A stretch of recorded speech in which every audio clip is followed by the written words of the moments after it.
पिछले पार्ट में हमने देखा कि ज्योति के ससुराल वाले दहेज के लिए उसे प्रताड़ित कर रहे थे और एक आत्मा ज्योति को बचाने की कोशिश कर रही थी। आखिर वो आत्मा कौन है, वो कौन सा राज छुपा है उस आत्मा के पीछे, जानने के लिए देखिए ये पूरा वीडियो। एपिसोड की शुरुआत होती है जहां वो आत्मा पुष्पा को मारने की कोशिश कर रही है और वो पुष्पा को बुरी तरह से मारने लगती है। और जब ज्योति पुष्पा को बचाने जाती है कि तभी सूरज और ज्योति की सास भी वहां जाती हैं, जहां वो कहती हैं कि अरे डायन, और कितनों को मारेगी तू, ना जाने कौन सा काला जादू किया है तूने हम सब पर। यह पुष्पा को भी ये यकीन हो जाता है कि ज्योति ही सब पे काला जादू कर रही है, पर सूरज सभी को समझाने की कोशिश करता है कि ज्योति ये सब कुछ नहीं कर रही है, पर उसकी माँ बिल्कुल भी विश्वास नहीं करती और पुष्पा माँ जी के कहने पर उस तांत्रिक को लेने के लिए निकल जाती है। वहीं सूरज को ज्योति की बात याद आती है कि वो किसी किन्नर की बात कर रही थी और तभी सूरज को न्यूज़पेपर में बसंती की मौत की खबर दिखाई देती है और वो डिसाइड करता है कि वो इसके बारे में पता लगाकर जरूर रहेगा। वहीं ज्योति उस आत्मा को फिर से बुलाती है और वो आत्मा उसके सामने आ जाती है, जहाँ ज्योति उससे पूछती है कि कौन हो तुम और तुम ये सब क्यों कर रही हो। और अब हमें उस राज का पता चलता है जो उस आत्मा से जुड़ा था। वो बताती है कि मेरा नाम चांदनी है। जब मैं जिंदा थी तो सभी ने मुझे धुतकारा, मेरे माँ बाप ने भी मुझे नहीं अपनाया क्योंकि मैं एक किन्नर पैदा हुई थी और मुझे हर रोज लोगों के और अपने माँ बाप के ताने सुनने पड़ते, इसलिए मैं किन्नरों की टोली में शामिल हो गई। पर कुछ ही दिन बाद मेरे साथ वहां भी घिनौनी चीजें होने लगी। बसंती ने मुझे वेश्यावृत्ति में धकेलना चाहा और जब मैंने मना किया तो उसने मुझे झूठे इल्जाम में फंसा दिया, जहां गुरु माँ ने भी मेरी एक नहीं सुनी और मुझे जेल जाना पड़ा। और जेल से छूटने के बाद जब मैं वापस किन्नरों के पास गई तो उन्होंने भी मुझे ठुकरा दिया और जब मैं अपने घर गई तो मेरे माँ बाप ने भी मुझे नहीं अपनाया और तंग आकर मैंने अपनी जान दे दी और मेरे माँ बाप ने पुलिस के डर से मुझे यहीं इसी जमीन पर दफना दिया जहाँ तुम्हारा ये घर है। और अब मैं उन सब से बदला लूंगी जिसने मुझे ठुकराया है और मैं तुम्हें भी कुछ भी नहीं होने दूंगी। वहीं सूरज भी पूछताछ करने के लिए किन्नरों के पास पहुंच जाता है, जहां जाकर उसे पता चलता है कि बसंती काफी खराब थी और उसने आत्महत्या नहीं की बल्कि किसी काली शक्ति ने उसे मारा है। उसने चांदनी के साथ बहुत बुरा किया, जहां गुरु माँ ने भी चांदनी का साथ नहीं दिया। पिछले 8 महीने से ये भी पता नहीं है कि चांदनी कहाँ है।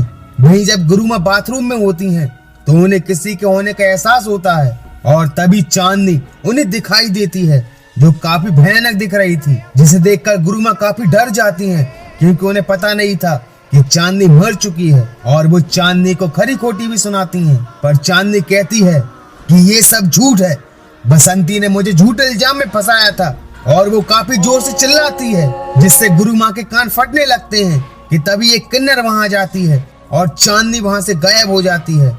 जिसके बाद गुरु माँ सूरज से मिलती हैं, जहाँ सूरज चांदनी के बारे में पूछता है, जहाँ गुरु माँ उसे चांदनी के बारे में सब बता देती हैं और उसके घर का पता भी।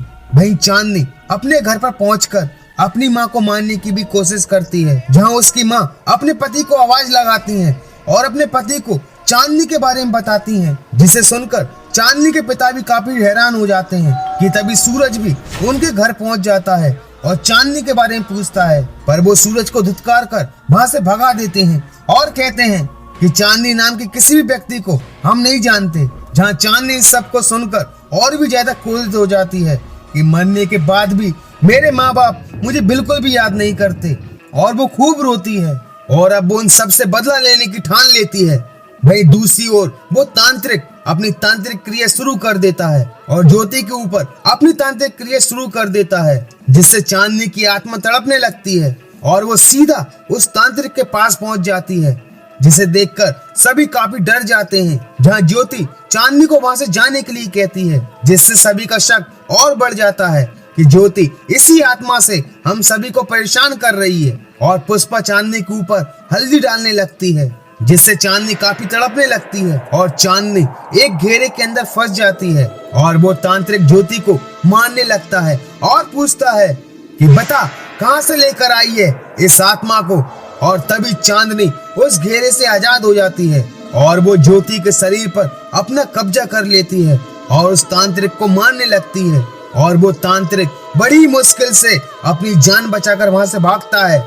वहीं ज्योति पुष्पा को भी मारने की कोशिश करती है और ज्योति की सास किचन में जाकर मिट्टी का तेल फैला देती है। और जब ज्योति किचन में पहुंचती है तो उसकी सास उस पर तेल डालकर जलाने की कोशिश करती है, लेकिन चांदनी ज्योति के शरीर को छोड़ देती है और चांदनी किचन में आग लगा देती है।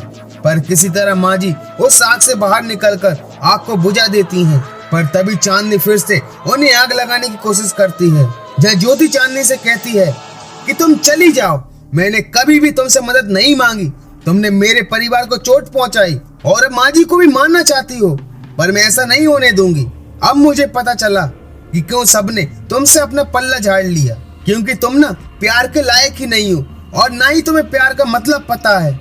जब चांदनी और भी ज्यादा गुस्सा हो जाती है और कहती है कि अगर मैं नहीं होती तो ये औरत और उसका बेटा तुम्हें कब का नौच खाते, और तुम कहती हो कि मुझे प्यार का मतलब नहीं पता।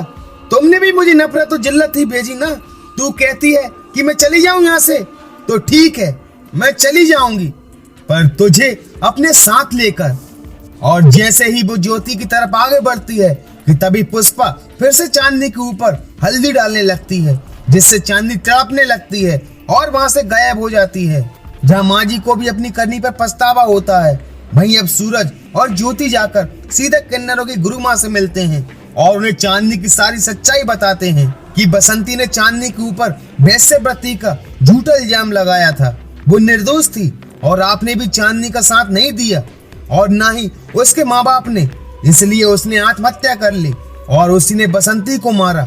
और अब वो उन सबसे बदला लेना चाहती है जिसने उसे धुतकारा, जिसके बाद सभी चांदनी के घर पहुंचकर उसके माँ बाप को भी ये सारी बात बताते हैं। जहाँ गुरु माँ कहती है कि हम सभी ने किसी न किसी तरह से चांदनी को निराश किया और अब वो हमसे अपनी बेइज्जती का बदला लेना चाहती है। हम सबको मारकर अगर हमें चांदनी की आत्मा से बचना है तो हमें चांदनी के मृत शरीर का विधिवत रूप से अंतिम संस्कार करना होगा और उससे माफी मांगनी होगी, तभी चांदनी की आत्मा को शांति मिल पाएगी। और सभी उस जगह पहुंच जाते हैं जहाँ चांदनी की लाश को दफनाया गया था और गुरु माँ अपना अनुष्ठान शुरू कर देती हैं और चांदनी के कंकाल को बाहर निकलवाती हैं और चांदनी को बुलाती हैं। जहाँ चांदनी सबके सामने प्रकट हो जाती है और सभी चांदनी से अपने अपने गुनाहों की माफी मांगते हैं। पर चांदनी काफी क्रोधित थी और वो किसी को माफ नहीं करती। पर गुरु माँ अपनी पूजा के दम पर चांदनी की आत्मा को हमेशा हमेशा के लिए मुक्त कर देती हैं और चांदनी के कंकाल का विधिवत रूप से अंतिम संस्कार कर दिया जाता है। और इसी के साथ इस एपिसोड का भी दी एंड हो जाता है। हमें किन्नरों के साथ कभी भी भेदभाव नहीं करना चाहिए, वो भी हमारे ही समाज का एक अभिन्न हिस्सा है। तो दोस्तों, आपको फेयर फाइल्स की स्टोरी कैसी लगी मुझे लाइक और कमेंट्स करके जरूर बताना। अगर आप फेयर फाइल्स की और भी स्टोरीज को देखना चाहते हैं तो हमारे चैनल को सब्सक्राइब करना मत भूलना। मिलते हैं फेयर फाइल्स की एक और स्टोरी के साथ। And thank you so much for watching this video.